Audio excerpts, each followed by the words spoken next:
Hello guys, आज इस video में हम देखने वाले हैं the pre conception and pre Nuttall diagnostic techniques provision of sex selection act 1994। तो इस एक्ट को, इस अधिनियम को हम इस वीडियो में कंप्लीट देखने वाले हैं और साथ में इनके जो भी इम्पोर्टेंट सेक्शन हैं वो सब सारे इस वीडियो में हम डिस्कस करने वाले हैं। और साथ में अगर आपने रिसेंट में MPDLO एग्ज़ाम के लिए अप्लाई कर रखा है या फिर कोई भी अदर एग्ज़ाम के लिए आपने अप्लाई कर रखा है और आपको ये सिलेबस के अंतर्गत पढ़ना है, तो आप इस वीडियो को कंप्लीट देख सकते हैं और साथ में अपना एग्ज़ाम का प्रिपरेशन भी कर सकते हैं। और साथ में इसके लास्ट में जो मैं इससे रिलेटेड कुछ इंपॉर्टेंट MCQ क्वेश्चन भी आप सभी को करवा दूंगा। तो चलिए वीडियो स्टार्ट करते हैं और देखते हैं इस वीडियो में the pre conception and pre Nuttall diagnostic techniques act 1994। और आप सभी को मैं बता दूं इससे पहले कि इसमें जो भी एक्ट है, ये इस एक्ट के अंतर्गत जो भी रूल्स हैं वो आप सभी को पढ़ना है, जो इम्पोर्टेंट भी है। और इस एक्ट का क्या मोटिव है, क्या एक्चुअली इनका जो रूल्स है क्या है, वो सब सारी चीज़ हम इस वीडियो में देखने वाले हैं। और साथ में वीडियो स्टार्ट करने से पहले अगर आपने अभी तक स्टडी विथ मी को सब्सक्राइब नहीं किया है तो ज़रूर कर लें और साथ में इस वीडियो को शेयर भी कर दें। तो चलिए वीडियो स्टार्ट करते हैं। तो यहाँ पर पहले इसके बारे में हम कुछ इम्पॉर्टेंट चीज़ है वो जान लेते हैं। इट मीन्स इसके थोड़े बेसिक चीज़ जो आप सभी को जानना बहुत ज़रूरी है। तो यहाँ पर जैसे कि आप स्क्रीन के ऊपर देख सकते हैं, इस एक्ट का नाम क्या है वो मैंने आपको बता ही दिया है। अब इसके अंतर्गत जो टोटल चैप्टर्स है, वो सेक्शन है, वो हम जान लेते हैं। तो यहाँ पर टोटल जो चैप्टर्स है 8 चैप्टर्स है और सेक्शन 34 सेक्शन है। तो इस एक्ट के अंतर्गत 34 सेक्शन और 8 चैप्टर्स के अंतर्गत में डिफाइन किया हुआ है। तो ये सब सारी चीज़ हम देखने वाले इस वीडियो में। तो सबसे पहले यहाँ पर हमारा चैप्टर 1 है प्रीलिमिनरी। इसके अंतर्गत सेक्शन 1 है short title extend and commencement. तो इस एक्ट को क्या कहते हैं वो हम देख लेते हैं। तो यहाँ पर इस एक्ट को जो कहा जाता है the pre conception and pre Nuttall diagnostic techniques provision of sex selection act 1994। इस एक्ट, इस अधिनियम का नाम है ये। और इसका जो सेकेंड सेक्शन है डेफिनेशन, वो भी हम डिस्कस करेंगे। इससे पहले जितने भी कैंडिडेट्स इस वीडियो को देख रहे हैं, आप सभी से रिक्वेस्ट है कि अगर आप इस वीडियो को देख रहे हैं तो कंप्लीट जरूर देखें इस वीडियो को, इस एक्ट को समझने के लिए। और साथ में इसमें कुछ ऐसे वर्ड है, बायोलॉजिकल वर्ड है जो बायोलॉजी से रिलेटेड है, इससे हो सके। और कुछ ऐसे वर्ड्स है जो आपको समझ में नहीं आएंगे, लेकिन हम उसे ट्राई करेंगे समझने का। और हो सके इस वीडियो को जितना हो सके शेयर कीजिए और वीडियो लाइक कीजिए और साथ में चैनल से जुड़ने के लिए स्टडी विथ मी को सब्सक्राइब कर लीजिए। तो आप सभी से रिक्वेस्ट है कि वीडियो को शेयर जरूर कीजिएगा। तो चलिए सेकेंड सेक्शन देख लेते हैं। तो यहाँ सेकेंड सेक्शन में डेफिनेशन दिया हुआ है। सेकेंड सेक्शन क्लॉज 1 के अंतर्गत यहाँ पर डिफाइन किया हुआ है एप्रोप्रिएट अथॉरिटी। तो इसका जो मीनिंग्स होता है, एप्रोप्रिएट अथॉरिटी अपॉइंटेड किया जाता है अंडर सेक्शन 17। तो यहाँ से कई बार MCQ क्वेश्चन पूछे भी जाते हैं, जो हम आगे नेक्स्ट लास्ट में देखने वाले हैं MCQ क्वेश्चन यहाँ से। और क्लाउज बी में है बोर्ड। बोर्ड मीन्स क्या होता है, सेंट्रल सुपरवाइजरी बोर्ड जो कॉन्स्टिट्यूट किया गया है अंडर सेक्शन 7। और यहाँ पर सेक्शन 2 क्लाउज बी के सब सेक्शन में है कंसेप्टस। तो कंसेप्टस का मीनिंग क्या होता है, एनी प्रोडक्ट, जो भी any product of conception at any stage of development from fertilisation until birth including extra embryonic membranes as well as embryo or foetus. That means कंसेप्टस का मीन्स होता है अगर कोई भी प्रोडक्ट जो है तैयार हो रहा है, जो डेवलपमेंट हो रहा है फर्टिलाइजेशन से लेकर बर्थ तक, उसे ही कंसेप्टस कहा गया है। और इसमें इंक्लूड कहा गया जो इम्ब्रोनिक्स मेम्ब्रान होते हैं, इम्ब्रोई होते हैं, फोइटस होते हैं, ये सब सारे वर्ड को इसमें इंक्लूड किया गया है। अब हम जान लेते हैं इम्ब्रोई का मीन्स क्या होता है। तो यहाँ पर डिफाइन किया हुआ है इम्ब्रोई का मीनिंग कि जो भी डेवलपिंग होता है ह्यूमन ऑर्गेनिज्म का फर्टिलाइजेशन के बाद जब तक, और इसका जो फर्टिलाइजेशन के बाद होता है, और ये 8 वीक्स डेट मीन्स 56 डेज लेता है जो डेवलपिंग करता है ह्यूमन ऑर्गेनिज्म को।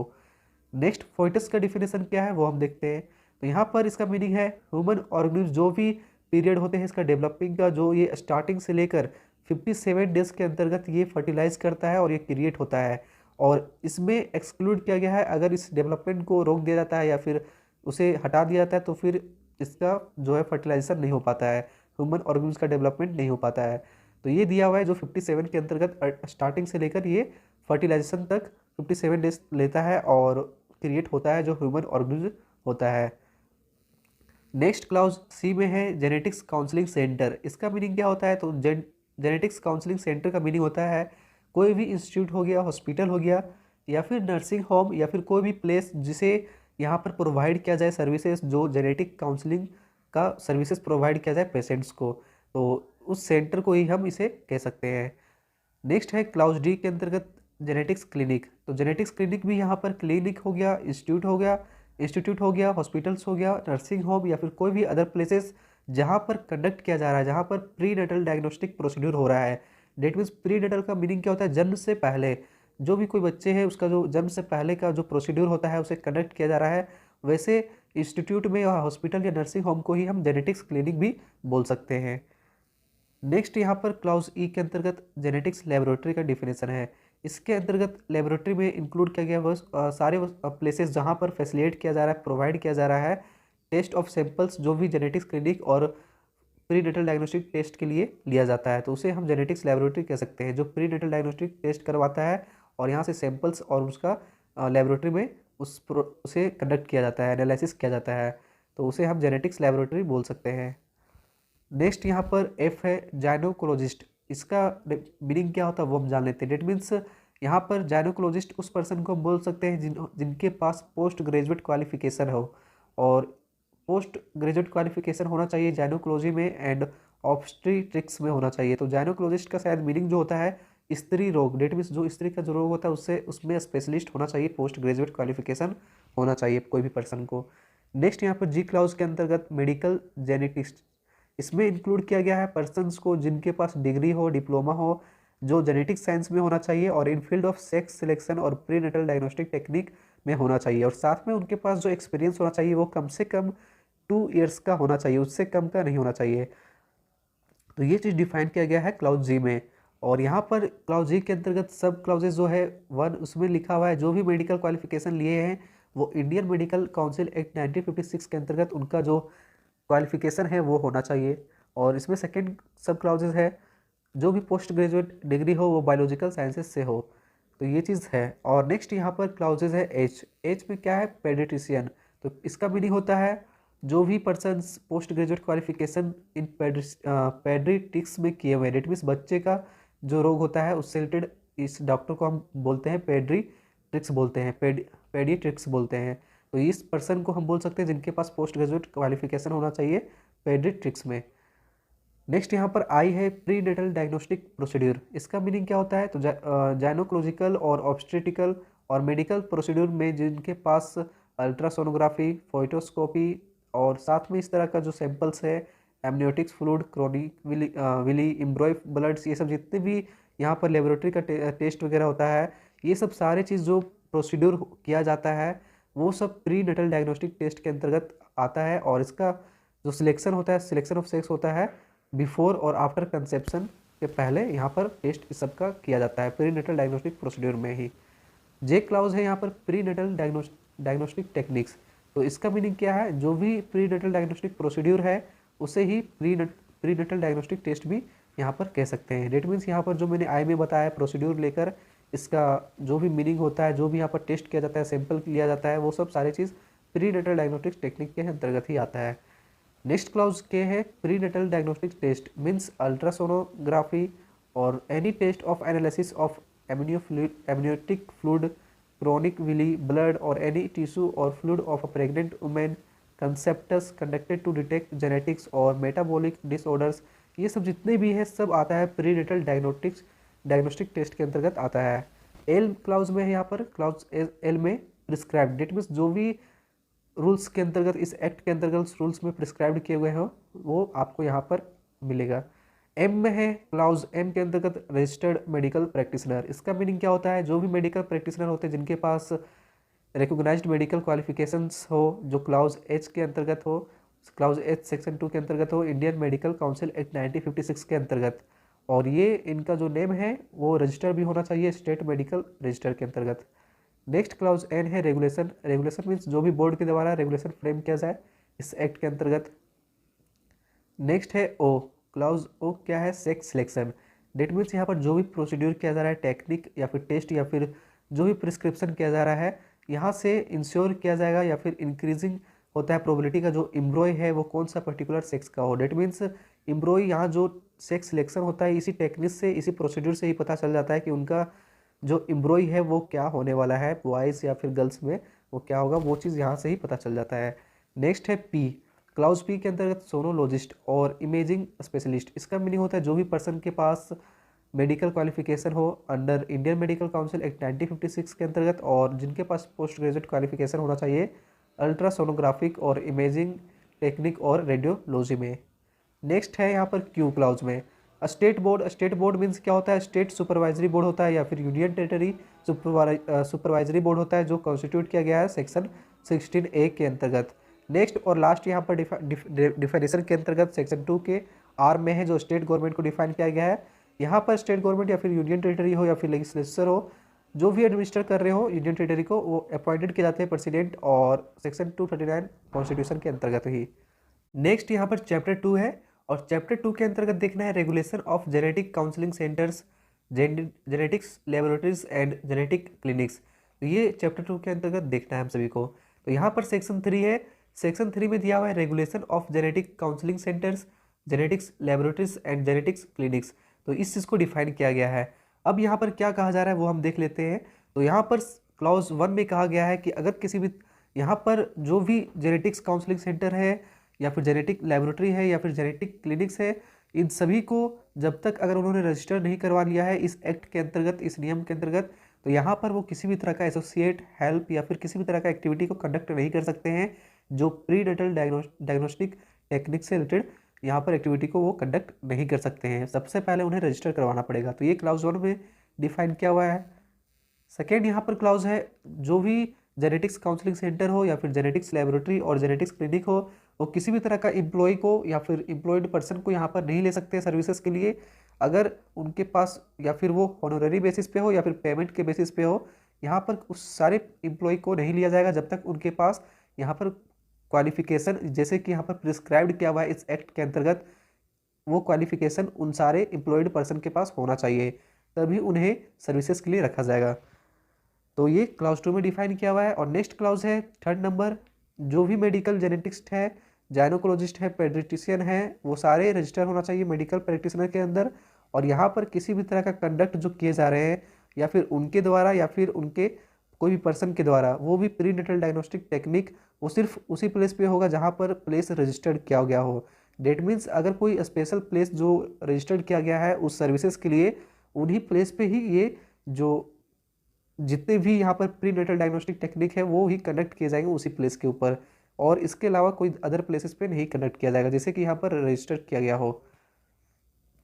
नेक्स्ट यहाँ पर सेक्शन 3A दिया हुआ है। तो सेक्शन 3A में क्या है, provision of sex selection. Date means जो भी पर्सन हो, इंक्लूडिंग यहाँ पर इंक्लूड स्पेशलिस्ट हो या फिर टीम ऑफ स्पेशलिस्ट हो, and in the field of infertility, यहाँ पर किसी भी तरह का कंडक्ट या फिर कंडक्ट नहीं होना चाहिए जो उनके द्वारा हो या फिर कोई अदर पर्सन के द्वारा हो जो सेक्स सिलेक्शन करे। डेट मीन्स वुमेन हो या फिर मैन हो या फिर बोथ हो, ऐसा कोई भी सिलेक्शन वहाँ पर नहीं होना चाहिए टिश्यू में। और एम्ब्रॉइक कंसेप्टस या फिर फ्लूइड या जेनेटिक्स में ये सब किसी भी तरह का छेड़छाड़ जो नहीं होना चाहिए। तो यहाँ पर सेक्स सिलेक्शन के ऊपर प्रतिबंध लगाया गया है। तो यहाँ पर किसी भी पर्सन के द्वारा सेक्स सिलेक्शन नहीं किया जा सकता है, स्पेशलिस्ट हो या फिर कोई भी टीम ऑफ स्पेशलिस्ट हो या कोई भी पर्सन हो। सेक्शन 3B के अंतर्गत provision on sale of ultrasound machine ETC to persons, laboratories, clinics ETC not registered under the act. यानी यहाँ पर जो अल्ट्रासाउंड मशीन है, इमेजिंग मशीन है और स्कैनर मशीन है या फिर जो भी अदर इक्विपमेंट है जो डिटेक्ट कर रहा हो सेक्स या फिर फोइटस को या फिर एने, तो वो सारे मशीन जो है किसी भी पर्सन को नहीं दिया जाएगा या फिर जेनेटिक्स काउंसिल सेंटर को या फिर जेनेटिक्स लेबोरेटरी या फिर जेनेटिक्स क्लिनिक को नहीं दिया जाएगा। तब तक नहीं सेल किया जाएगा इन सारे पर्सनस या फिर सेंटर को जब तक उनके पास रजिस्टर्ड नहीं हो। डेट मीन्स इस एक्ट के अंतर्गत उनका ऑफिस, उनका जो भी क्लिनिक है, लेबोरेटरी है, तो उन्हें रजिस्टर करवाना पड़ेगा इस एक्ट के अंतर्गत। उनके बाद ही इनके पास जो है सेल किया जाएगा, ये सब मशीन या फिर इक्विपमेंट प्रोवाइड किया जाएगा इनको। तो ये चीज़ दिया हुआ है सेक्शन 3। नेक्स्ट यहाँ पर चैप्टर 3 है, और चैप्टर 3 के अंतर्गत हमें देखना है regulation of pre natal diagnostic techniques. यहाँ पर सेक्शन 4 में देखना है regulation of pre natal diagnostic techniques. तो यहाँ पर जो भी प्लेसेस दिया गया है, no place including, that means अगर जो भी प्लेस रजिस्टर्ड है जेनेटिक काउंसलिंग सेंटर के लिए और जेनेटिक्स लेबोरेटरी और जेनेटिक्स क्लिनिक के लिए, वहीं पर जो है पर्सन के द्वारा कंडक्ट किया जाएगा जो प्री नेटल डायग्नोस्टिक टेक्निक का यूज़ किया जाए, और उसके अलावा कोई अदर प्लेसेस पे यहाँ पर इस टेक्निक का यूज़ नहीं किया जाएगा। और जो भी एक्सेप्शन यहाँ पर दिया हुआ है, जो पर्पस है वो स्पेसिफाइड है किन पर्पस के लिए इस प्री नेटल डायग्नोस्टिक टेक्निक का यूज़ किया जाएगा वो स्पेसिफाइड है इन क्लास 2 में। और अगर कंडीशन सेटिस्फाई होता है जो स्पेसिफाइड है इन क्लास 3 में, तो उसे भी यहाँ पर इसके अंतर्गत किया जाएगा।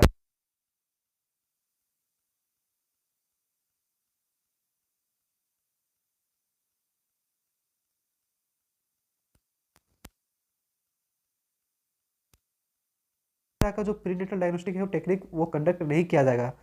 अगर एक्सेप्शन यहाँ पर दिया हुआ है, अगर वहाँ पर पर्पस है जो डिटेक्ट हो रहा है किसी भी तरह का एबनॉर्मलिटीज़ को, तब वहाँ पर इस टेक्निक का, इस डायग्नोस्टिक टेक्निक्स का यूज़ किया जाएगा। जो पहला है वो क्रोमोसोमल एबनॉर्मलिटीज़ है, सेकेंड है जेनेटिक्स मेटाबॉलिक डिजीज़ है, थर्ड है हेमोग्लोबिन पैथिस है, फोर्थ है सेक्स लिंक्ड जेनेटिक्स डिजीज़ है, और फिफ्थ है कोनिजिशियल एनोमलीज है, एंड सिक्स जो है any other abnormalities or disease as may be specified by the central supervisory board। तो ये सब सारे जो दिया हुआ है 6 पॉइंट में, ये सब ऐसे एबनॉर्मलिटीज़ है, डिजीज़ है जो डिटेक्ट करने पे यहाँ पर प्रीनेटल डायग्नोस्टिक टेक्निक का यूज़ किया जाएगा। इसके अलावा कोई भी अदर एबनॉर्मलिटीज़ पे नहीं किया जाएगा, या फिर कोई अदर डिजीज़ या फिर कोई अदर पर्पज से नहीं किया जाएगा। साथ में यहाँ पर थर्ड क्लाउज में भी जो एक्सेप्शन है उसे भी अब देख लेना है। तो यहाँ पर भी प्रीनेटल डायग्नोस्टिक टेक्निक का यूज़ नहीं किया जाएगा, तब तक नहीं यूज़ किया जाएगा या फिर कंडक्ट किया जाएगा जब तक पर्सन जो है क्वालिफाइड है, वो सेटिस्फाइड हो रहा है इसे करने को। और साथ में यहाँ पर जो भी रीजंस होंगे, अगर सेटिस्फाइड रीज़न है तो उसे रिकॉर्ड किया जाएगा जो राइटिंग में होना चाहिए, और वहाँ पर कंडीशन है जो फुलफिल करना पड़ेगा। तो पहला कंडीशन क्या है वो देखते हैं। तो age of the pregnant women is above 35 years. Pregnant women का जो एज होना चाहिए वो 35 ईयर्स से ऊपर होना चाहिए। सेकेंड में है जो भी प्रेग्नेंट वुमेन है उसका अगर 2 या फिर मोर स्पॉन्टेनियस एबॉर्शन हुआ है या फिर फोइटल लॉस हुआ है, तब वो इस डिजीज टेक्निक का यूज़ कर सकती है। थर्ड है प्रेग्नेंट वुमेन अगर एक्सपोज्ड है पोटेंशियली टेराटोजेनिक एजेंट्स को लेकर, ड्रग्स या रेडिएशन या इन्फेक्शन या फिर केमिकल को लेकर, तब वहाँ पर इस टेक्निक का यूज़ किया जाएगा। फोर्थ है अगर प्रेग्नेंट वुमेन या फिर उनके जो पति है, हर स्पाउस, या फिर फैमिली हिस्ट्री है किसी तरह का मेंटल रिटार्डेशन हो रहा है या फिर फिजिकली डिफॉर्मिटीज़ हो रहा है, तो इन केसेस में जो है, या फिर अदर जेनेटिक्स डिजीज़ है, तो इन केसेस में यहाँ पर किया जा सकता है। और नेक्स्ट है any other condition as may be specified by the board. तो ये सब सारे कंडीशन को फुलफिल करना पड़ेगा, तभी उनका जो है प्रीनेटल डायग्नोस्टिक टेक्निक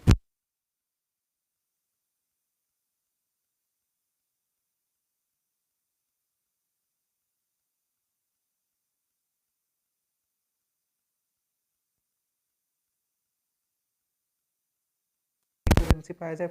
यहाँ पर उस अमाउंट को, उस कंट्रावेशन को प्रोविजंस के अंतर्गत सेक्शन 5 और 6 के अंतर्गत जब तक वो प्रूव नहीं होता है, तब तक उस पर्सन को अल्ट्रासोनोग्राफी को उसे कंडक्ट कर सकता है। डेट मीन्स पर्सन कंडक्ट कर सकता है अल्ट्रासोनोग्राफी।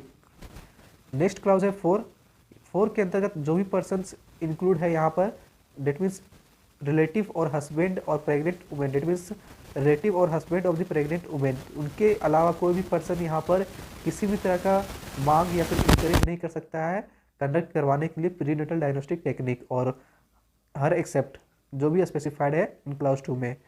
फिफ्थ नंबर क्लाउज है किसी भी person, relative or husband of women को छोड़कर कोई भी अदर पर्सन के द्वारा यहाँ पर इनकरेज नहीं किया जाएगा जो कंडक्ट हो सेक्स सिलेक्शन टेक्निक और ऐसा कुछ टेक्निक को यूज़ करने के लिए। सेक्शन 5 के अंतर्गत में यहाँ पे रिटेन कंसेंट लिया जाएगा प्रेग्नेंट वुमेन का, और जो भी प्रोविजन है कम्युनिकेट करके यहाँ सेक्स ऑफ फॉर्टिस का काम किया जाएगा। और क्लाउज 1 के अंतर्गत में जो भी उसका साइड नॉन साइड है वो एक्सप्लेन किया जाएगा, और प्रेग्नेंट वुमेन के कंसेंट के ऊपर ही इस प्रोसीड्यूर को आगे बढ़ाया जाएगा। क्लाउज बी के अंतर्गत में जो भी यहाँ पर प्रिस्क्राइब्ड है उसे रिटन कंसेंट में प्रेग्नेंट वुमेन को देना होगा, और उसे अपने जो भी लैंग्वेज में वो चाहे वो रिटन कंसेंट दे सकती है। और क्लाउज सी के अंतर्गत में यहाँ पर जो भी कॉपी हो जो रिटन कंसेंट दिया गया हो, वो क्लाउज बी के अंतर्गत में जो रिटन कंसेंट दिया गया हो उसका कॉपी जो है प्रेग्नेंट वुमेन को भी दिया जाएगा। और सेकेंड क्लाउज में यहाँ दिया हुआ है जो भी पर्सनस इंक्लूडिंग यहाँ पर प्रीनेटल डायग्नोस्टिक प्रोसीड्यूर को करवाना चाह रहे हैं, वो कोई भी किसी भी तरह का कम्युनिकेट नहीं कर सकते प्रेग्नेंट वुमेन के कंसेंट को लेकर, या फिर उसके रिलेटिव हो या फिर कोई भी अदर पर्सन हो। तो ये चीज़ दिया हुआ है सेक्शन 5 के अंतर्गत। और नेक्स्ट यहाँ पर जो डिटर्मिनेशन ऑफ सेक्स प्रोविडेड है सेक्शन 6 के अंतर्गत में यहाँ पर लिखा हुआ है जो भी जेनेटिक्स काउंसलिंग सेंटर है या फिर जेनेटिक्स लेबोरेटरी है या क्लिनिक्स है, वो कंडक्ट कर सकती है या फिर अपना सेंटर में या लेबोरेटरी या क्लिनिक्स में pre natal diagnostic technique including ultrasonographic, जो भी पर्पस हो determining the sex of a foetus. इस तरह का पर्पस से कोई भी सेंटर्स, लेबोरेटरी और क्लिनिक्स किसी भी तरह का यहाँ पर पर्पस जो है इस तरह का काम नहीं कर सकती है। ये प्रोहिबिट करता है जो सेक्शन 6 के अंतर्गत किया गया है। और बी क्लाउज में यहाँ पर जो पर्सन है वो किसी भी तरह का कंडक्ट या फिर जो प्रीनेटल डायग्नोस्टिक टेक्निक है, और इसमें भी अल्ट्रासोनोग्राफी है, जो determination of the sex of photos करवाना चाह रहा हो वो किसी भी तरह कोई भी पर्सन के द्वारा ये कंडक्ट नहीं किया जाना चाहिए, और इसे प्रतिबंध करता है सेक्शन 6। और नेक्स्ट जो क्लाउज 6 है इसमें भी कि कोई भी पर्सन के द्वारा यहाँ पर अलाउ नहीं किया गया है जो सिलेक्शन ऑफ सेक्स है बिफोर और आफ्टर कंसेप्शन। तो इस तरीके का जो प्रतिबंध लगाया गया सेक्शन 6 के अंतर्गत लगाया गया है जो डिटर्मिनेशन ऑफ सेक्स प्रोहिबिटेड है। नेक्स्ट यहाँ पर चैप्टर 4 है, और चैप्टर 4 के अंतर्गत सेंट्रल सुपरवाइजरी बोर्ड हमें पढ़ना है, और सेक्शन 7 के अंतर्गत constitution of central supervisory board. That means central government के द्वारा यहाँ पर कॉन्स्टिट्यूट किया गया है बोर्ड को, जो जिसका नाम सेंट्रल सुपरवाइजरी बोर्ड है, और इनके पास exercise the power, that means इनके पास पावर और परफॉर्म दी फंक्शन के लिए यहाँ पर इस बोर्ड को दिया गया है, जो ये अपना पावर्स और फंक्शन परफॉर्म कर सकती है इस एक्ट के अंतर्गत में। और यहाँ पर क्लाउज 2 में दिया गया है बोर्ड जो कंसिस्ट कर रही है यहाँ पर बोर्ड क्लाउज 2 सब क्लाउज 1 के अंतर्गत में यहाँ पर चेयरमैन जो होंगे मिनिस्ट्री इंचार्ज, मिनिस्ट्री और डिपार्टमेंट ऑफ फैमिली वेलफेयर के चेयरमैन होंगे जिसे एक्स ऑफिसो भी बोला जाएगा। और सब क्लाउज बी के अंतर्गत में सेक्रेटरी जो होंगे गवर्नमेंट ऑफ इंडिया के होंगे, जो डिपार्टमेंट ऑफ फैमिली वेलफेयर से होंगे वो वाइस चेयरमैन होंगे। और सी क्लाउज के अंतर्गत में 3 मेंबर्स को भी अपॉइंटेड किया जाएगा सेंट्रल गवर्नमेंट के द्वारा, जो रिप्रेजेंट करेंगे ministry of central government, women's और वुमेंस एंड चाइल्ड डेवलपमेंट को, डिपार्टमेंट ऑफ लीगल अफेयर्स को, और साथ में Indian system of medicine and homeopathy को भी ये रिप्रेजेंट करेंगे। तो ये 3 मेंबर्स यहाँ से अपॉइंटेड किए जाएंगे। और डी क्लाउज के अंतर्गत में यहाँ पर director general of health services जो होंगे वो सेंट्रल गवर्नमेंट के द्वारा एक्स ऑफिसो होंगे। ई क्लाउज के अंतर्गत में यहाँ पर, और इसी तरीके से क्लॉज ई के अंतर्गत में 10 मेंबर्स अपॉइंटेड किए जाएंगे सेंट्रल गवर्नमेंट के द्वारा, जो 2 हर एक सेक्टर से होंगे। पहला मेडिकल जेनेटिक्स से होंगे, सेकेंड क्लॉज में जेनोकोलॉजिस्ट और ऑब्स्टेन एक्सपर्ट होंगे जो 2 यहाँ इस सेक्टर से लिए जाएंगे, और थर्ड जो होंगे इमिनेंट पेडियाट्रिशियन से 2 होंगे, और फोर्थ में इमिनेंट सोशल साइंटिस्ट से होंगे, एंड लास्ट 5th नंबर में रिप्रेजेंटेटिव होंगे ऑफ वुमेन वेलफेयर ऑर्गेनाइजेशन से। इस तरीके से टोटल 10 मेंबर सिलेक्ट अपॉइंटेड किए जाएंगे सेंट्रल गवर्नमेंट के द्वारा। क्लाउज एफ के अंतर्गत में यहाँ पर 3 वुमेन को भी रखा जाएगा जो मेंबर ऑफ पार्लियामेंट हो, उनमें से 2 इलेक्ट किए जाएंगे हाउस ऑफ पीपल से, और 1 जो होंगे काउंसिल ऑफ स्टेट से होंगे। जी क्लाउज के अंतर्गत में 4 मेंबर्स अपॉइंटेड किए जाएंगे जो सेंट्रल गवर्नमेंट अपॉइंटेड करेगी, और इनका रोटेशन जो होगा रिप्रेजेंट करेंगे ये स्टेट और यूनियन टेरिटरी को, और इनका जो रोटेशन किया जाएगा 2 इन अल्फ़ाबेट ऑर्डर से किया जाएगा और 2 इन रिवर्स अल्फ़ाबेट ऑर्डर से इनका जो सिलेक्शन किया जाएगा अपॉइंटेड। और साथ में यहाँ पर किसी भी तरह का अपॉइंटेड नहीं किया जाएगा, अगर कोई रिकमेंड कर रहा है स्टेट गवर्नमेंट तो उनके द्वारा पे या फिर यूनियन टेरिटरी के रिकमेंडेशन पे नहीं किया जाएगा अपॉइंटेड। एच के अंतर्गत में यहाँ पे जो भी ऑफिसर होंगे वो बिलो नहीं होना चाहिए सेक्रेटरी और इक्विवेलेंट ऑफ सेंट्रल गवर्नमेंट से, जो फैमिली वेलफेयर के मेंबर सेक्रेटरी होंगे। सेक्शन यहाँ पर है term of office of members, date means जो भी ऑफिस ऑफ मेंबर्स होंगे यहाँ पर सिलेक्ट किए जाएंगे, अपॉइंटमेंट किया जाएगा उनका उनका टर्म क्या होगा। तो जो भी term of office of member है एक्स ऑफिस ऑफ मेंबर के लिए वो हम देख लेते हैं। तो इन केस यहाँ पर जो भी अपॉइंटमेंट किए जाएंगे clause E clause F sub section 2 of section 7 के अंतर्गत जो 3 इयर्स का यहाँ पर अपॉइंटमेंट किया जाएगा। और यहाँ पर बी क्लाउज में दिया हुआ है जो भी अपॉइंटमेंट किया जाएगा क्लाउज जी के अंतर्गत जो भी सब सेक्शन में है, सब सेक्शन क्लाउज जी के अंतर्गत उसमें 1 ईयर के लिए अपॉइंटमेंट किया जाएगा।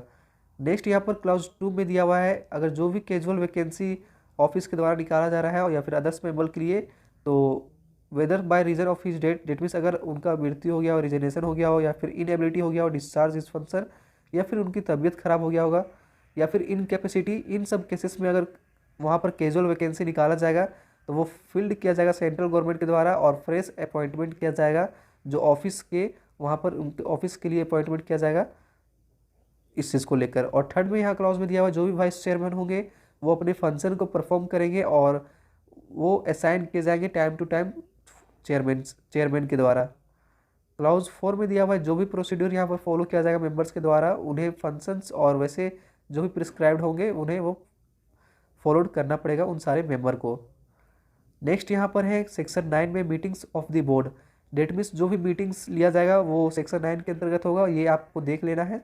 Section 9 meetings of the board, तो यहाँ से इस तरीके से आपका एग्जाम में एमसीक्यू क्वेश्चन आएगा कि किस सेक्शन के अंतर्गत मीटिंग्स ऑफ बोर्ड को डिफाइन किया गया है, या फिर इसके अंतर्गत किनके पास पावर है कि वो डेट मीन्स मीटिंग अरेंज करे।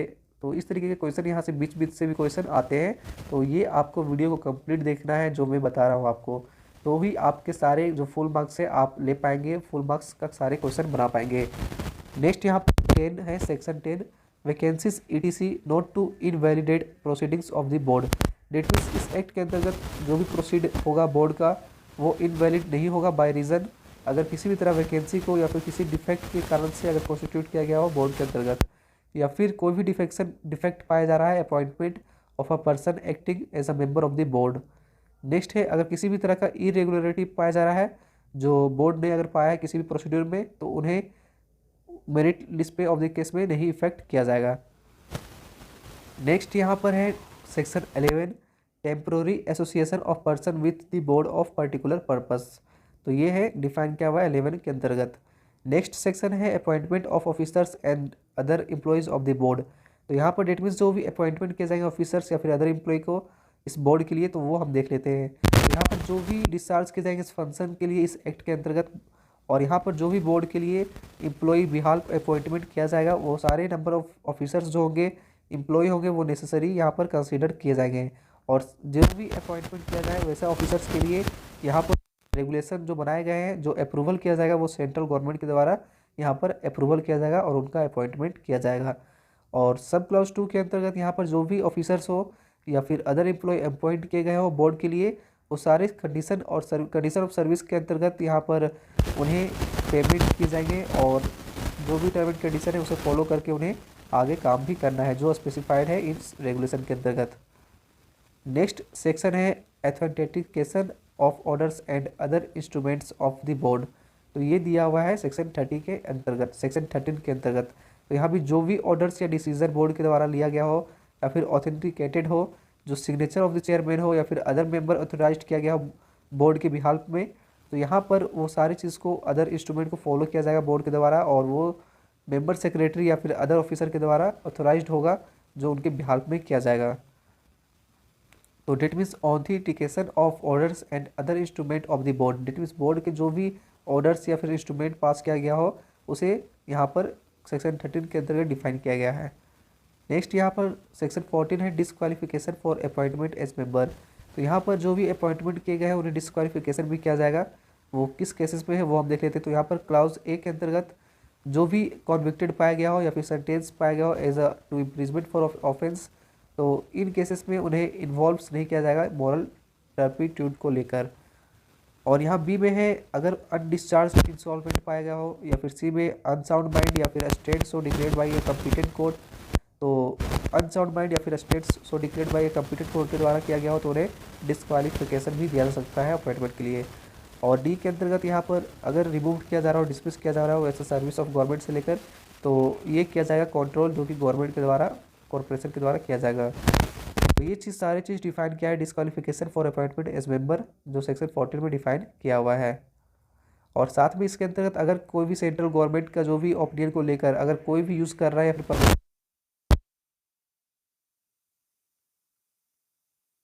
सिलेक्शन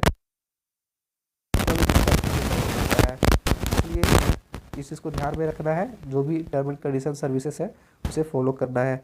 नेक्स्ट यहाँ पर सेक्शन 15 के अंतर्गत हमें पढ़ना है इस अधिनियम के अंतर्गत एक्ट के अंतर्गत जो एलिजिबिलिटी ऑफ मेंबर फॉर री अपॉइंटमेंट, डेट मीन्स क्या एलिजिबिलिटी है उन सारे मेंबर्स को जो री अपॉइंटमेंट करवाना चाह रहे हैं। तो यहाँ पर जो भी अदर टर्म्स एंड कंडीशन है सर्विसेज को लेकर जो प्रिस्क्राइब किया हुआ है वो सारे पर्सन को सीज करने पड़ेंगे टू बी मेंबर, और वो एलिजिबल हो गए री अपॉइंटमेंट के लिए जो इस सेक्शन के अंतर्गत उनको किया जाएगा। और साथ में no member other than ex officer member shall be appointed for more than 2 consecutive terms, that means यहाँ पर एक्स ऑफिसर मेंबर जो भी है वो ही री अपॉइंटमेंट कर सकते हैं, और यहाँ पर जो भी अपॉइंटेड किया जाएगा वो 2 कंसेक्यूटिव टर्म्स के लिए ही किया जाएगा, उससे ज़्यादा नहीं किया जा सकता है। नेक्स्ट यहाँ पर सेक्शन 16 है, सेक्शन 16 के अंतर्गत फंक्शंस ऑफ द बोर्ड, अब बोर्ड का फंक्शंस क्या है वो सेक्शन 16 के अंतर्गत यहाँ देखने को मिलता है। तो यहाँ पर क्लाउज 1 में दिया हुआ है जो भी एडवाइस दिया जा रहा है सेंट्रल गवर्नमेंट के द्वारा उनके पड़ोसी मैटर को लेकर relating to use of prenatal diagnostic technique, sex selection technique and against their misuse. That means central government के द्वारा जो भी एडवाइस पॉलिसी दिया जा रहा है और इसमें जो भी प्रीनेटल डायग्नोस्टिक टेक्निक को लेकर पॉलिसी आया हो या फिर एडवाइस दिया जा रहा है, सेक्स सिलेक्शन टेक्निक हो या फिर जो मिसयूज हो रहा है उसके लेकर हो, तो ये सारे फंक्शन जो है ऑफ द बोर्ड के अंतर्गत ही दिया जाता है। सेक्शन 16 क्लाउज 1 के दिया जाता है। सेकेंड क्लाउज में दिया हुआ है तो review and monitor. Date means इस चीज़ को रिव्यू और मॉनिटर किया जाएगा, इंप्लीमेंट किया जाएगा इस एक्ट और रूल्स को जो recommend by the central government किया जा सकता है। डेट मीन्स सेंट्रल गवर्नमेंट के द्वारा ही यहाँ पर रिव्यू और मॉनिटर किया जाएगा इम्प्लीमेंटेशन ऑफ एक्ट को लेकर और रूल्स को लेकर। थर्ड में है जो भी क्रिएट पब्लिक सर्वेंट्स अवेयरनेस है against the practice of pre conception, sex selection और pre natal determination of sex of foetus leading of female foeticide. That means जो भी पब्लिक अवेयरनेस है अगेंस्ट जो भी यहाँ पर आप सोसाइटी में देखते होंगे कि जो भी प्री कंसेप्शन, सेक्स सिलेक्शन करवाना चाह रहे हो या फिर sex of foetus leading female फोइटिसाइड करवाना चाह रहे हो, गर्भपात करवाना चाह रहे हो, ये सब सारी चीज़ को लेकर यहाँ पर पब्लिक अवेयरनेस किया जाएगा फंक्शन ऑफ द बोर्ड के द्वारा। 4 में है यहाँ पर कंडक्ट किया जाएगा और बाय पर्सन वर्किंग किया जाएगा जो genetic counselling centre, genetics laboratory और जेनेटिक्स क्लिनिक में किया जाए, जो अवेयरनेस को लेकर हो सकता है या फिर इससे रिलेटेड हो सकता है। नेक्स्ट यहाँ पर क्लाउज 5 में है to oversee the perform the various bodies constituted under the act and take appropriate step to ensure its proper and effective implementation. That means यहाँ पर जो भी बॉडीज बोर्ड है उनके द्वारा ये परफॉर्मेंस और कॉन्स्टिट्यूट किया जाएगा कि जो भी एक्ट के अंतर्गत यहाँ कहा जा रहा है उन सारे प्रॉपर और इफेक्टिव तरीके से इम्प्लीमेंट किया जाए, वो इंश्योर किया जाएगा इस बोर्ड के द्वारा। नेक्स्ट यहाँ है जो अदर फंक्शन यहाँ प्रिस्क्राइब किए गए हैं इस एक्ट के अंतर्गत उसे भी फॉलोअप करना है। नेक्स्ट यहाँ पर सेक्शन 16A के अंतर्गत है constitution of a state supervisory board and union territory supervisory board.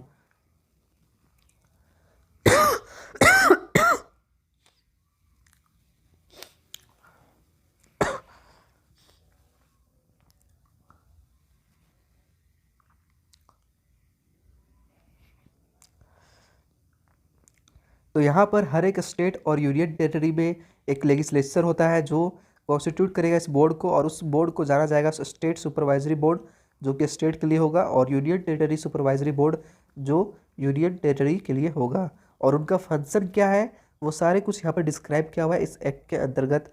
जो पब्लिक अवेयरनेस होना चाहिए अगेंस्ट दी सेक्स सिलेक्शन और अगेंस्ट दी फोर्टिसाइड, फीमेल फोर्टिसाइड, ये सब सारी चीज़ यहाँ पर दिया हुआ है। साथ में यहाँ पर इनके द्वारा एक्टिविटीज़ को एप्रोप्रिएट अथॉरिटीज़ का फंक्शन जो है स्टेट का वो सब सारी चीज़ यहाँ पर रिव्यू करने का हो या फिर उसको मॉनिटर और इम्प्लीमेंटेशन करने को हो इस एक्ट के अंतर्गत, वो सब दिया हुआ है सेक्शन 16A के अंतर्गत। और यहाँ पर साथ में जो स्टेट बोर्ड क्या क्या कंसिस्ट करेगी, यहाँ पर चेयरपर्सन कौन होंगे या फिर वाइस चेयरपर्सन कौन होंगे, तो वो सब सारी चीज़ यहाँ पर लिखा हुआ है। कई बार एग्जाम में आपके एग्जाम में क्वेश्चन आएंगे कि जो minister that means state board के द्वारा कौन चेयरपर्सन हो सकते हैं, तो यहाँ पर ऑप्शन भी दिया हुआ रहेगा तो आपको करेक्ट आंसर फिलअप करना होगा। तो यहाँ पर जो चेयरपर्सन होंगे वो health and family welfare in the state के मिनिस्टर जो है वो चेयरपर्सन कहलाएंगे। तो इस तरीके से यहाँ पर क्वेश्चन आपके एग्जाम में पूछे जाएंगे, तो ये आपको ध्यान में रखना है। नेक्स्ट हम सेक्शन देख लेते हैं चैप्टर 5 के अंतर्गत authority and advisory committee. Date means section 17 में दिया हुआ है appropriate authority and advisory committee का जो कॉन्स्टिट्यूशन किया जाए वो हमें इसमें देखना है। तो सेंट्रल गवर्नमेंट के द्वारा यहाँ अपॉइंट किया गया है जो एक या उससे अधिक अप्रोप्रिएट अथॉरिटीज़ का किया जाएगा अपॉइंटमेंट और हर एक यूनियन टेरिटरी में किया जा सकता है। साथ में स्टेट गवर्नमेंट भी अपॉइंट कर सकती है जो एक या एक से अधिक अप्रोप्रिएट अथॉरिटीज़ का यहाँ पर स्टेट में किया जाएगा, अपॉइंटमेंट किया जाएगा और इस पर्पस के लिए किया जाएगा ताकि इस रिगार्ड जो भी प्रॉब्लम आए या फिर प्रीनेटल सेक्स डिटर्मिनेशन को लेकर हो या फिर फीमेल फोर्टिसाइड को, उन चीज़ को लेकर यहाँ पर अप्रोप्रिएट अथॉरिटीज़ का यहाँ पर अपॉइंटमेंट किया जा सकता है। थर्ड क्लाउज में दिया हुआ है जो भी ऑफिसर अपॉइंट किए जाएंगे अप्रोप्रिएट अथॉरिटीज़ सब सेक्शन 1 और सब सेक्शन 2 के अंतर्गत, उनके पास क्या यहाँ पर है वो देख लेते हैं। तो जो भी पर्सन अपॉइंटमेंट किया जाएगा स्टेट और यूनियन टेरिटरी के लिए वहाँ पर 3 मेंबर्स होंगे। जो 3 मेंबर्स होंगे उनका जो रैंक होना चाहिए ऑफिसर्स को लेवल लेकर वो joint director of health and family welfare chairperson से कम नहीं होना चाहिए। साथ में डेट मीन्स यहाँ पर जो थ्री मेंबर्स अपॉइंट किए जाएंगे हर एक स्टेट और यूनियन टेरिटरी के लिए। वहाँ पर पहला जो मेंबर होगा वो ऑफिसर होगा, यानी रैंक का होगा, जो joint director of health and family welfare का होगा, जो चेयरपर्सन है। सेकेंड मेंबर जो होगा वो immediate women representing women organisation का होगा। एंड थर्ड होगा officer of law department of the state और द यूनियन टेरिटरी। तो ये चीज़ सेक्शन 17 के अंतर्गत प्रोवाइड किया हुआ है। और साथ में जो भी इसके लिए अप्रोप्रिएट अथॉरिटी को फंक्शन दिया गया है वो यहाँ पर सेक्शन क्लाउज 4 में दिया हुआ है। सेक्शन 17 क्लाउज 4 के अंतर्गत यहाँ पर उनके पास फंक्शन दिया गया है, जो सब क्लाउजेस एक के अंतर्गत किसी भी ग्रांट, सस्पेंड या फिर कैंसिलेशन रजिस्ट्रेशन यहाँ कर सकती है। जो जेनेटिक काउंसलिंग सेंटर हो, लेबोरेटरी हो या क्लिनिक, वो अप्रोप्रिएट अथॉरिटी के द्वारा यहाँ पर कोई भी रजिस्ट्रेशन का कैंसल, सस्पेंड या फिर ग्रांट किया जा सकता है। साथ में जो बी सब क्लाउज बी के अंतर्गत यहाँ पर जो भी प्रिस्क्राइब किए गए हो सेंटर, लेबोरेटरी और क्लिनिक्स को लेके उन्हें इन्फोर्स करवाना इनका काम होता है। और यहाँ पर सी के अंतर्गत दिया हुआ जो भी इन्वेस्टिगेट के अंतर्गत कंप्लेंट अगर पाया गया हो या फिर ब्रीच ऑफ कंप्लेंट पाया गया हो इस रूल्स के अंतर्गत, एक्ट के अंतर्गत, तो उनके खिलाफ में तुरंत ही इमीडिएट एक्शन लिया जाएगा, जो अप्रोप्रिएट अथॉरिटी के पास पावर है। और डी क्लाउज के अंतर्गत यहाँ पर दिया हुआ है जो भी यहाँ पर मांगा जा रहा है एडवाइस या फिर एडवाइजरी कमेटी के द्वारा, सब सेक्शन 5 में यहाँ पर एप्लीकेशन फॉर रजिस्ट्रेशन और साथ में जो भी कंप्लेंट हो सस्पेंशन को लेकर या फिर कैंसिलेशन ऑफ रजिस्ट्रेशन को लेकर, वो डी के अंतर्गत कर दिया जाएगा। और इसी तरीके से यहाँ पर जो अदर टर्म एंड कंडीशन है वो लिखा हुआ है यहाँ पर, जैसे कि आप स्क्रीन के ऊपर देख सकते हैं। तो ये सारी चीज़ आपको डिटेल्स में पढ़ लेना है। और यहाँ पर नेक्स्ट सेक्शन की ओर तरफ जाते हैं तो यहाँ पर 17A के अंतर्गत दिया हुआ है powers of appropriate authorities. That means क्या पावर है उनके पास एप्रोप्रिएट अथॉरिटीज़ का, वो यहाँ पर डिफाइन किया हुआ है 17A के अंतर्गत में। तो यहाँ पर जो भी समन किया जा रहा है पर्सन को, जो इन्फॉर्मेशन वायलेशन किया है इस प्रोविजंस के अंतर्गत, इस रूल के अंतर्गत, वो उन्हें समन भेज सकती है अप्रोप्रिएट अथॉरिटीज़। साथ में अगर डॉक्यूमेंट या फिर मटेरियल ऑब्जेक्ट रिलेटिंग अगर किसी भी तरह का प्रोडक्शन को लेकर यहाँ पर प्रॉब्लम हो रहा हो तो उसे भी यहाँ पर पावर है कि उस चीज़ को देख सके। साथ में यहाँ पर सर्च वारंट भी इनके द्वारा लाया जा सकता है। डेट मीन सर्च वारंट लाया जाएगा जो सस्पेक्ट या फिर किसी भी तरह का प्लेस के ऊपर यहाँ पर इन्हें डाउट हो या फिर टेक या फिर किसी क्लिनिक या फिर मेडिकल क्लिनिक के ऊपर इन्हें डाउट हो, तो यहाँ पर इशू भी किया जा सकता है इनके द्वारा सर्च वारंट। नेक्स्ट यहाँ पर चैप्टर 6 है। चैप्टर 6 के अंतर्गत registration of genetics counselling centres, genetics laboratories and genetics clinic को लेकर यहाँ पर दिया हुआ है चैप्टर 6 में। तो यहाँ पर आप देख सकते हैं पहला हमारा सेक्शन 18 जो है registration of genetics counselling centres, genetics laboratories और जेनेटिक्स क्लिनिक। तो यहाँ पर जो भी रजिस्ट्रेशन होगा काउंसलिंग सेंटर्स का, लेबोरेटरीज का और क्लिनिक का, वो सेक्शन 18 के अंतर्गत किया जाएगा। तो यहाँ कोई भी पर्सन जो है जेनेटिक्स काउंसलिंग सेंटर या फिर लेबोरेटरी या जेनेटिक्स क्लिनिक इंक्लूड किया जा रहा है इसमें, क्लिनिक, लेबोरेटरी और सेंट्रल, वो अल्ट्रासाउंड का हो, इमेजिंग मशीन हो, स्कैनर हो या फिर टेक्नोलॉजी कैपेबल हो या फिर सेक्स ऑफ फोइटस या फिर सेक्स सिलेक्शन को लेकर हो, ये सब सारी चीज़ pre natal diagnostic technique amendment act 2002 के अंतर्गत जब तक उन्हें रजिस्टर्ड नहीं किया गया हो तब तक वो ओपन नहीं कर सकते हैं। साथ में सब क्लास 2 में दिया हुआ है जो भी एप्लीकेशन रजिस्ट्रेशन के लिए आया हो सब सेक्शन 1 के अंतर्गत, उन्हें अप्रोप्रिएट अथॉरिटी के द्वारा वो उनके पास भेजा जाएगा और उनके द्वारा जो भी फीस होंगे वो प्रिस्क्राइब किया हुआ है और उस चीज़ को ध्यान में रखते हुए सारे एप्लीकेशन को देखा जाएगा अप्रोप्रिएट अथॉरिटी के द्वारा ही। नेक्स्ट यहाँ पर क्लास 3 में दिया हुआ है जो भी जेनेटिक्स काउंसलिंग सेंटर हो या फिर लेबोरेटरी हो या फिर क्लिनिक हो, वो तो या पार्सली या फिर एक्सक्लूसिव या फिर कंडक्ट किया जा रहा हो प्री नेटल डायग्नोस्टिक टेक्निक को लेकर, जो यहाँ पर पर्पसेस मेंशन किया है सेक्शन 4 में, वो इस एक्ट के पहले अगर जिन्होंने भी अप्लाई कर रखा था रजिस्ट्रेशन के लिए 60 डेज़ को, तो उन्हें इस चीज़ को लेकर यहाँ पर कमेंसमेंट आने के बाद उन्हें रजिस्ट्रेशन करवाना पड़ेगा, जो अप्लाई उन्हें करना पड़ेगा रजिस्ट्रेशन के लिए, और वो भी इस एक्ट के 60 डेज़ के अंतर्गत ही कर देना है। नेक्स्ट यहाँ पर क्लाउज 4 दिया हुआ है। क्लाउज 4 के अंतर्गत जो भी प्रोविजंस दिया हुआ है सेक्शन 6 में फॉर काउंसलिंग सेंटर और लेबोरेटरी और क्लिनिक के लिए, जो काउंसलिंग के लिए हो, जो काउंसलिंग में एंगेज रहते हैं या फिर प्री नेटल डायग्नोस्टिक टेक्निक में कंडक्ट करवाते हैं, ऐसे सारे काउंसलिंग और टेक्निक को लेकर यहाँ एक्सपायरी 6 मंथ्स का दिया गया है, जो अगर कमेंसमेंट एक्ट के आने के बाद ऐसे सेंटर, लेबोरेटरी या क्लिनिक ने अगर अप्लाई नहीं किया रजिस्ट्रेशन के लिए, तो उनका जो रजिस्टर्ड है या फिर सेपरेट हो या फिर जॉइंटली हो, अगर नहीं किया गया हो तो वैसा उन एप्लीकेशन को डिस्पोज किया जाएगा जो भी जल्दी हो। नेक्स्ट यहाँ पर क्लाउज 5 में जो काउंसलिंग सेंटर है, लेबोरेटरी है और क्लिनिक है, उन्हें रजिस्टर करवाना है इस एक्ट के अंतर्गत। और अनलेस अप्रोप्रिएट अथॉरिटी अगर सेटिस्फाइड होती है उस सेंटर को लेकर, लेबोरेटरी को लेकर, क्लिनिक को लेकर, जो उनका पोजीशन है, प्लेस है, अगर वैसा फैसिलिटीज़ मेंटेन और इक्विपमेंट है और स्टैंडर्ड को मेंटेन कर रही है जैसे कि यहाँ पर प्रिस्क्राइब्ड है इस एक्ट के अंतर्गत, तब अप्रोप्रिएट अथॉरिटी के द्वारा ही रजिस्टर किया जाएगा। नेक्स्ट यहाँ पर सेक्शन 19 है। सेक्शन 19 के अंतर्गत certificate of registration, date means appropriate authority के द्वारा यहाँ पर उनके पास पावर है, इंक्वायरी कर सकती है और आफ्टर सेटिस्फाई होने के बाद एप्लीकेंट ने जिसने भी अप्लाई कर रखा है उन्हें इस एक्ट रूल्स के अंतर्गत में उन्हें एडवाइजरी कमेटी के द्वारा यहाँ पर जो ग्रांट किया जाएगा वो सर्टिफिकेट ऑफ रजिस्ट्रेशन ग्रांट किया जाएगा, जो जॉइंटली या फिर सेपरेट हो सकता है। और काउंसलिंग सेंटर, लेबोरेटरी और क्लिनिक के लिए वो होगा सर्टिफिकेट ऑफ रजिस्ट्रेशन। तो इस तरीके का जो है सेक्शन 19 में यहाँ पर डिफाइन किया हुआ है और इसके अंतर्गत ही उन्हें सर्टिफिकेट ऑफ रजिस्ट्रेशन देना होगा। और साथ में यहाँ पर जो भी सर्टिफिकेट ऑफ रजिस्ट्रेशन है उसका रिन्यू करवाना या फिर कितने मंथ्स के बाद जो फ़ी है पे करना होगा, वो सब सारे कुछ यहाँ पर प्रिस्क्राइब्ड किया हुआ है इस एक्ट के अंतर्गत। साथ में यहाँ पर सेक्शन 20 में कैंसिलेशन और सस्पेंशन ऑफ रजिस्ट्रेशन, तो यहाँ पर अप्रोप्रिएट अथॉरिटी के द्वारा सो मोटो ले सकता है कंप्लेंट के ऊपर। इट मीन्स अगर कोई भी कंप्लेंट आया तो अप्रोप्रिएट अथॉरिटी के द्वारा सो मोटो लिया जाएगा और वहाँ पर नोटिस जारी करेगी, इशू किया जाएगा, जो जेनेटिक्स काउंसलिंग सेंटर के लिए हो या फिर लेबोरेटरी या फिर क्लिनिक्स के लिए हो। और यहाँ पर जिससे कि रजिस्ट्रेशन जो है उनका सस्पेंड या फिर कैंसिल भी किया जाएगा, अगर जो रीज़न है वो मेंशन करके नोटिस में यहाँ पर उनका सस्पेंड या फिर कैंसिल भी किया जा सकता है सर्टिफिकेट ऑफ रजिस्ट्रेशन को।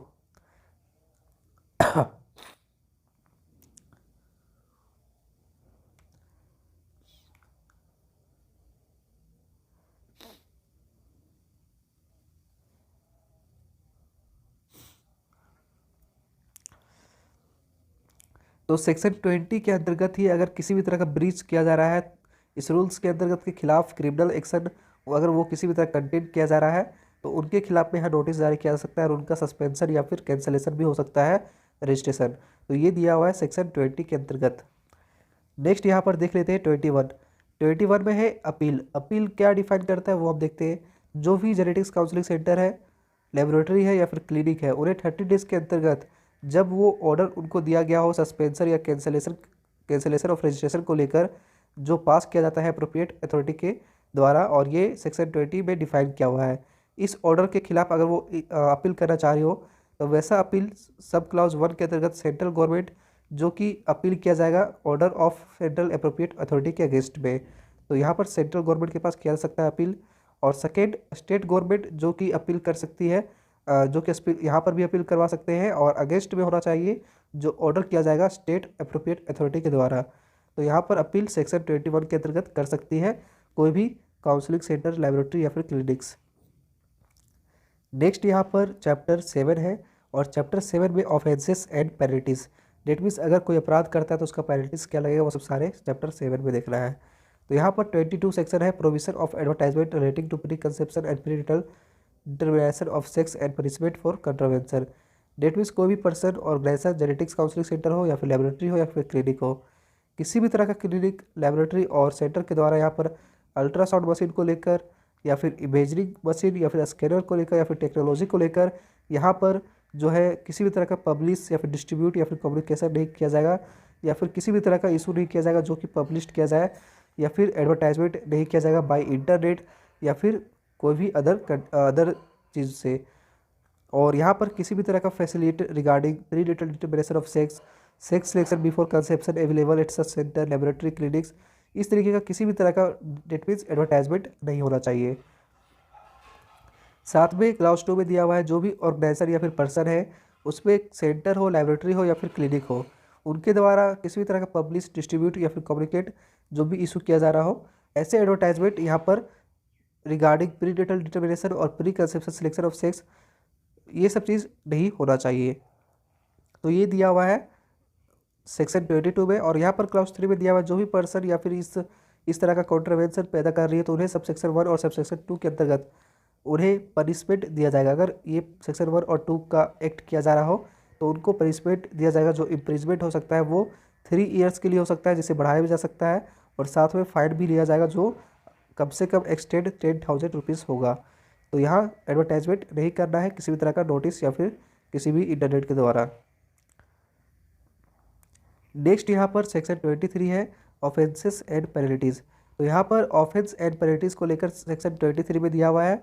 जो मेडिकल जेनेटिस्ट हो या फिर कोई पर्सन हो या फिर सेंटर हो, लेबोरेटरी हो या फिर जो भी क्लिनिक रजिस्टर्ड है, इस एक्ट के अंतर्गत उन्हें यहाँ पर जो भी सर्विसेज प्रोवाइड कर रहे हैं अपने सेंटर में, और साथ में यहाँ पर जो भी पेमेंट उन्हें दिया जा रहा है, वो सारे इस एक्ट के अंतर्गत, रूल्स के अंतर्गत उन्हें पनिशमेंट दिया जाएगा या फिर इम्प्रिजमेंट दिया जाएगा, तो जो 3 ईयर से कम नहीं होगा, और साथ में 8,000 का फाइन भी लिया जा सकता है, और इसे बढ़ाकर 5 ईयर्स भी किया जा सकता है, और 50,000 रुपीज़ तक का फाइन लिया जाएगा अगर वो किसी भी तरह का ऑफेंस करती है या फिर कॉन्ट्रवेंशन पैदा करती है।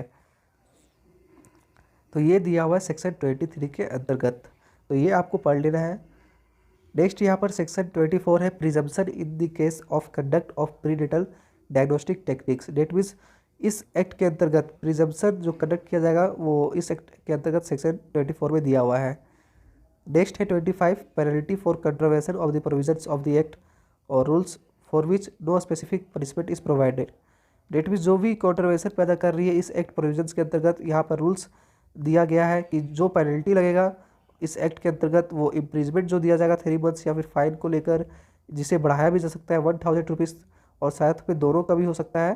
तो ये सब दिया हुआ है इस एक्ट के अंतर्गत, यहाँ पर इस सेक्शन में दिया हुआ है। नेक्स्ट है सेक्शन 26 ऑफेंसेस बाय कंपनी। अगर किसी भी तरह का पनिशेबल ऑफेंस या फिर कंपनी के द्वारा किया जा रहा है या फिर एवरी पर्सन के द्वारा किया जा रहा है तो उन्हें भी यहाँ पर पनिशमेंट किया जाएगा। तो ये दिया हुआ है सेक्शन 26 में। नेक्स्ट है यहाँ पर section 27 offence to be cognizable and non bailable and non compoundable.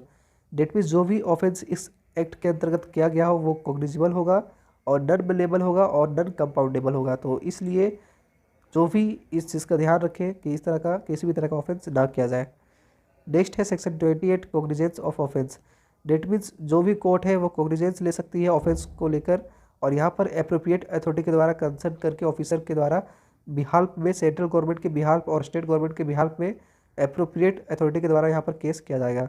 और B clause 28(1) clause sub section B के अंतर्गत में जो भी पर्सन को नोटिस दिया गया हो उसे लेस देन 15 डेज के अंतर्गत यहाँ पर प्रिस्क्राइब्ड किया जाएगा अप्रोप्रिएट अथॉरिटी के द्वारा, जो भी उनके ऊपर एलिग्ड ऑफेंस लगा हो और उनका इंटेंशन जो भी कंप्लेंट किया गया हो उस कोर्ट के अंतर्गत में। नेक्स्ट यहाँ पर जो कोर्ट है उनके द्वारा, डेट मीन्स कोर्ट के अलावा यहाँ पर मेट्रोपॉलिटन मजिस्ट्रेट या फिर judicial magistrate of first class, इस तरीके का जो ऑफेंस है वो पनिशेबल होगा, जो ट्राई कर सकती है। थर्ड में है जो भी कंप्लेंट्स यहाँ भी बनाया गया हो बी और सब सेक्शन 1 के अंतर्गत, वहाँ पर कोर्ट के द्वारा और डिमांड पर्सन की डिमांड के द्वारा अप्रोप्रिएट अथॉरिटी अवेलेबल करवा सकती है कॉपीज़ जो रिलेवेंट रिकॉर्ड हो या फिर पोसेसन टू सच पर्सन हो। नेक्स्ट यहाँ पर हमारे पास चैप्टर 8 है और ये लास्ट चैप्टर है। इसके अंतर्गत 29 सेक्शन है maintenance of records. Date means यहाँ पर रिकॉर्ड्स का मेंटेनेंस सेक्शन 29 के अंतर्गत किया जाएगा, और जो भी रिकॉर्ड्स होंगे, चार्ट्स होंगे, फॉर्म्स होंगे, रिपोर्ट्स होंगे या फिर कंसेंट लेटर्स होंगे, जो भी अदर डॉक्यूमेंट्स होंगे वो सारे कुछ रखा जाएगा इस एक्ट के अंतर्गत, रूल्स के अंतर्गत, जो यहाँ पर कम से कम 2 ईयर्स के लिए प्रिस्क्राइब्ड होना चाहिए। और अगर कोई क्रिमिनल या फिर प्रोसीडिंग्स वैसा किया गया हो किसी इंस्टीट्यूट के अगेंस्ट में या फिर जेनेटिक्स काउंसलिंग सेंटर या फिर लेबोरेटरी या क्लिनिक्स के अंतर्गत में, तो उनका सारा रिकॉर्ड और डॉक्यूमेंट्स वैसा सेंटर, लेबोरेटरी और क्लिनिक का यहाँ पर रहना चाहिए, जो फाइनल डिस्पोजल जब तक उसका प्रोसीडिंग कंप्लीट ना हो जाए।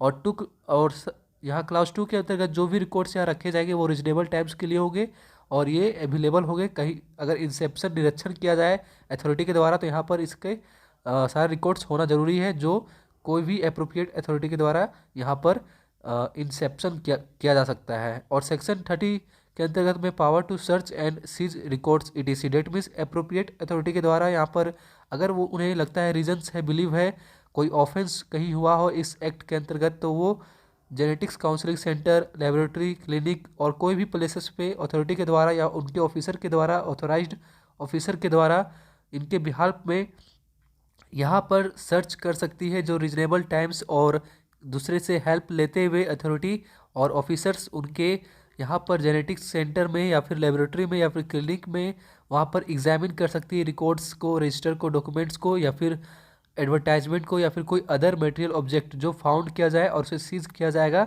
ऐसे अथॉरिटी के द्वारा।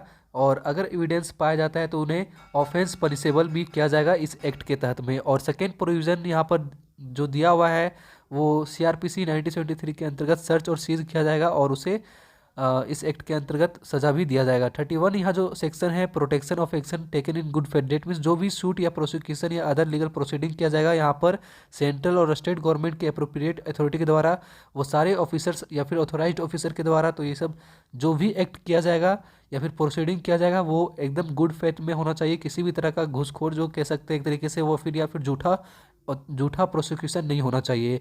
तो एक तरीके से यहाँ पर गुड फेथ में प्रोटेक्शन ऑफ एक्शन होना चाहिए सेक्शन 31 के अंतर्गत। और 31A दिया हुआ रिमूवल ऑफ डिफ़िकल्टीज़, इस सेक्शन के अंतर्गत में जो भी डिफ़िकल्टीज आ रही है वो इस प्रोविज़न के द्वारा हटाया जा सकता है।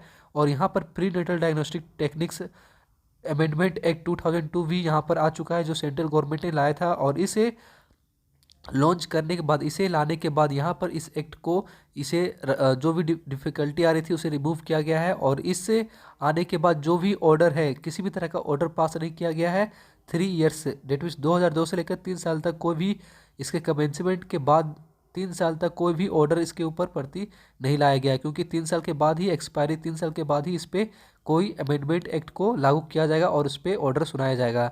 तो इस तरीके से ये काम करता है। और लास्ट सेक्शन 32 जो है power to make, that is power to make rules, यहाँ पर सेंट्रल गवर्नमेंट के पास पावर है कि वो रूल्स बना सके। और साथ में यहाँ पर अगर किसी भी तरह का चेंजिंग करना हो सब क्लाउज 2 के अंतर्गत में, तो यहाँ पर minimum qualification, person employed, registered counselling centre, वो सब सारा कुछ चेंज कर सकती है जो भी डिफ़िकल्टी यहाँ फेस करना पड़े। साथ में अगर किसी तरह का कंसेंट ऑफ प्रेग्नेंट वुमेन को भी चेंज करना पड़े अंडर सेक्शन 5, उसे भी चेंज कर सकती है सेंट्रल। और साथ में ये सब सारे चेंजिंग जो है 32 के अंतर्गत में सेंट्रल गवर्नमेंट के द्वारा किया जा सकता है। और जो भी यहाँ पर अलाउंसेस ऑफ मेंबर है जो भी दिया जा रहा है वो सब सारे कुछ भी चेंजिंग कर सकती है, ये सेंट्रल गवर्नमेंट के पास पावर है। साथ में यहाँ पर जो सेक्शन 33 है पावर टू मेक रेगुलेशन, यहाँ पर बोर्ड के द्वारा जो प्रीवियस सेंशन है या फिर सेंट्रल गवर्नमेंट के द्वारा यहाँ पर नोटिफिकेशन निकाला जा सकता है इस प्रोविजंस एक्ट को लेकर, और यहाँ पर टाइम के अनुसार इसे चेंज भी किया जा सकता है। और यहाँ पर लास्ट जो सेक्शन है 34 उसे हम देख लेते हैं, rules and regulation to be laid before parliament, जो भी रूल या रेगुलेशन बनाया जाएगा उसे यहाँ पर पार्लियामेंट के आगे रखना जरूरी है, जो हर एक हाउस ऑफ पार्लियामेंट में अपर और लोअर हाउस में रखा जाएगा। और इनके 30 डेज़ के अंतर्गत ही इस पीरियड में इसे जो 1 सेशन या फिर 2 या फिर उससे अधिक सक्सेसिव सेशन में इसे एक्सपायरी होने से पहले ही इसे पास करवाना है, बोथ हाउसेस में एग्री होना चाहिए, और उसके बाद ही ये मॉडिफिकेशन रूल एंड रेगुलेशन को लागू कर दिया जाएगा अमेंडमेंट करके। तो ये चीज़ 34 सेक्शन के अंतर्गत किया जाता है। तो ये टोटल सेक्शन जो था आप सभी के लिए, जो जो बहुत सारे ऐसे कैंडिडेट जिन्होंने कमेंट कर रखा था इस एक्ट के ऊपर वीडियो बनाने के लिए, उन सभी के लिए मैंने ये वीडियो बनाया है। और 34 सेक्शन जो आप सभी को समझ में अगर आ गया हो, आई होप ये आपको समझ में अच्छे तरीके से आया हो। अगर नहीं आया हो तो अभी भी आप इसे फिर से रिवीजन कर सकते हैं और एक बार और वीडियो आप देख लीजिए। और इसके अलावा अगर आपको अभी भी डाउट है तो आप वो भी डाउट अपने क्लियर कर सकते हैं कमेंट में कमेंट करके। तो ये वीडियो को इसके ऊपर हम कुछ MCQ क्वेश्चन भी इस वीडियो में देखेंगे। तो MCQ क्वेश्चन जो आप सभी के लिए इम्पोर्टेंट होगा आपके एग्ज़ाम के पर्पज़ के लिए। MCQ क्वेश्चन में यहाँ पर पहला नंबर क्वेश्चन है, in which section power to make rules is defined under the pre conception and pre natal diagnostic techniques act 1994। तो करेक्ट आंसर इसका होगा सेक्शन 32। तो इसी तरीके से आपके एग्जाम में क्वेश्चन आएंगे, और यहाँ पर जो डेटाबेस आपके एग्जाम में क्वेश्चन आप पूछे जाएंगे वहाँ पर आपके कुछ 4 ऑप्शन दिया हुआ रहेगा, उसमें से आपको करेक्ट आंसर चूज़ करना होगा। तो यहाँ पर मैं डायरेक्ट ही आंसर आपको बता दे रहा हूँ। उसी तरीके से नेक्स्ट क्वेश्चन है, what is consist chapter 7 under the pre conception and prenatal diagnostic techniques act 1994। तो चैप्टर 7 में हम क्या पढ़े थे? चैप्टर 7 में ऑफेंसेस एंड पेनल्टीज, तो ये चैप्टर 7 में हम लोग पढ़े थे। नेक्स्ट क्वेश्चन है, the central government appoint appropriate authority in which section has given under the pre conception and pre natal diagnostic techniques act 1994। तो जो अपॉइंटमेंट किया जाता है सेंट्रल गवर्नमेंट के द्वारा अप्रोप्रिएट एप्रोप्रिएट अथॉरिटी का, वो सेक्शन 17 के अंतर्गत किया जाता है। तो करेक्ट आंसर सेक्शन 17 होगा। नेक्स्ट है genetics laboratory is defined under the pre conception and pre natal diagnostic techniques act 1994। तो जेनेटिक्स लेबोरेटरी डिफाइन किया गया था सेक्शन 2 क्लाउज ई के अंतर्गत। नेक्स्ट है section 3A is defined under the pre conception and pre natal diagnostic technique act 1994। तो section 3A में define किया हुआ है provision of sex selection. Next है यहाँ पर the pre conception and pre natal diagnostic techniques act 1994 is defined eligibility of member of reappointment. That means इसके अंतर्गत में eligibility of member of reappointment किस सेक्शन के अंतर्गत डिफाइन किया गया है, तो सेक्शन 15 के अंतर्गत। नेक्स्ट है who is the chairman of central supervisor board under the pre conception and pre natal diagnostic techniques act 1994। तो द मिनिस्ट्री और डिपार्टमेंट ऑफ फैमिली वेलफेयर जो चेयरमैन होंगे सेंट्रल सुपरवाइजर बोर्ड का। तो इस तरीके से आपके एग्जाम में एमसीक्यू क्वेश्चन बीच बीच से भी पूछे जाएंगे। तो इस वीडियो को कंप्लीट देखिएगा। और यहाँ पर नेक्स्ट क्वेश्चन है section 17A is deals with under the pre conception and pre natal diagnostic techniques act 1994 powers of appropriate authority. That means section 17A जो डील्स करता है वो पावर्स ऑफ एप्रोप्रिएट अथॉरिटी से डील करता है। तो हमारे पास यहाँ पर कुछ इंपॉर्टेंट प्रीवियस ईयर के भी क्वेश्चन है जो हम देख लेते हैं, जो आपके प्रीवियस क्वेश्चन में यहाँ से डेट मीन्स प्रीवियस एग्जाम में यहाँ से क्वेश्चन पूछे भी गए थे। तो प्रीवियस क्वेश्चन पेपर में 61 जो क्वेश्चन नंबर है offence under pre conception and pre natal diagnostic techniques act 1994 2B। It means offence जो है क्या है वो यहाँ बताना है। तो ऑफेंस जो है यहाँ कर आपका 4 ऑप्शन दिया हुआ है। तो चारों ऑप्शन में करेक्ट आंसर होगा option 4 cognizable and non bailable and non compoundable. तो ये मैंने आपको बताया था, अगर आपने कंप्लीट वीडियो देखा होगा तो आपको ये पता होना चाहिए आंसर। नेक्स्ट क्वेश्चन जो है for the purpose of PC and PNDT act 1994 embryo means a developing human organism after fertilisation till the end of. तो इसका जो टिल द एंड ऑफ मैंने डेफिनेशन में आपको बताया था, टिल द एंड ऑफ कितना होगा 8 वीक्स डेट मीन्स 56 डेज। तो यहाँ थर्ड करेक्ट आंसर होगा। नेक्स्ट क्वेश्चन है under section 2H of PC and PNDT act 1994 paediatrician means a person who possess that means who possess a post graduate qualification in paediatrics. तो अगर आपने video complete देखा है तो आपसे ये सारे क्वेश्चन सॉल्व हो जाएंगे। जैसे कि आप देख सकते हैं सारे क्वेश्चन और सारे चीज़ों को मैंने एक्सप्लेन करवा दिया है पहले ही वीडियो में, इसलिए वीडियो को लास्ट तक देखिए। अगर आपको अभी भी समझ में नहीं आया है तो उसे रिपीट करके एक बार और आप देख लीजिए, ताकि आपके एग्जाम में जो 5 मार्क्स से यहाँ से क्वेश्चन पूछे जाएंगे वो सारे आप कंप्लीट इस वीडियो के द्वारा आप देख लें और फिर वहाँ से कंप्लीट मार्क्स आप ले सकें। तो इस वीडियो को कंप्लीट जरूर देखें। नेक्स्ट और यहाँ पर लास्ट है डेट मीन्स नेक्स्ट है यहाँ पर cognizance of offence under PC and PNDT act 1994 can be taken. तो कैन बी टेकन क्या होगा, तो यहाँ पर ऑप्शन 3 करेक्ट होगा on complaint file by appropriate authority और अथोराइज्ड ऑफिसर।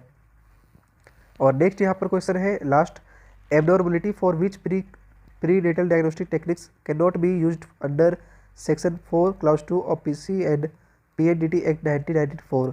तो करेक्ट आंसर होगा ऑप्शन 4 एबनॉर्मलिटी ऑफ बोन्स। तो ये टोटल 5 क्वेश्चन आपके एग्जाम में आएंगे। तो आई होप सारे क्वेश्चन आप सॉल्व कर ले जो भी एग्जाम में कैंडिडेट्स ने अप्लाई कर रखा है इस फॉर्म के लिए। और साथ में इसी तरीके से लॉ वैकेंसी अपडेट देखने के लिए, लॉ से रिलेटेड वीडियो देखने के लिए स्टडी विथ मी को जरूर सब्सक्राइब करें। और अगर आपने अभी तक सारे वीडियो को नहीं देखा है तो जाइए चैनल के ऊपर और प्ले लिस्ट में MP-DLO एग्जाम चेक कर सकते हैं, जहाँ पर मैंने सारे टॉपिक के ऊपर वीडियो अपलोड कर रखा है और सारे वीडियो को आप देख सकते हैं और अपना एग्जाम का प्रिपरेशन कर सकते हैं। साथ में उसका लिंक आपको डिस्क्रिप्शन और आई बटन पे भी मिल जाएगा, तो आप वहाँ से भी डायरेक्ट उस वीडियो को देख सकते हैं जो MP-DLO एग्जाम से रिलेटेड इंपॉर्टेंट वीडियो सारे हैं। और वीडियो अच्छा लगा तो लाइक कीजिए, कमेंट कीजिए। और आप सभी से रिक्वेस्ट है कि इतना मैं मेहनत करता हूँ आप सभी के लिए, तो प्लीज़ आप इस वीडियो को शेयर ज़रूर करें। जो भी कैंडिडेट इस वीडियो को देख रहे हैं आप सभी से रिक्वेस्ट है, और चैनल को सब्सक्राइब कर लें और साथ में वीडियो को लाइक कर दें। तो मिलते हैं नेक्स्ट वीडियो में नेक्स्ट टॉपिक के ऊपर। तो तब तक के लिए thank you so much for watching this.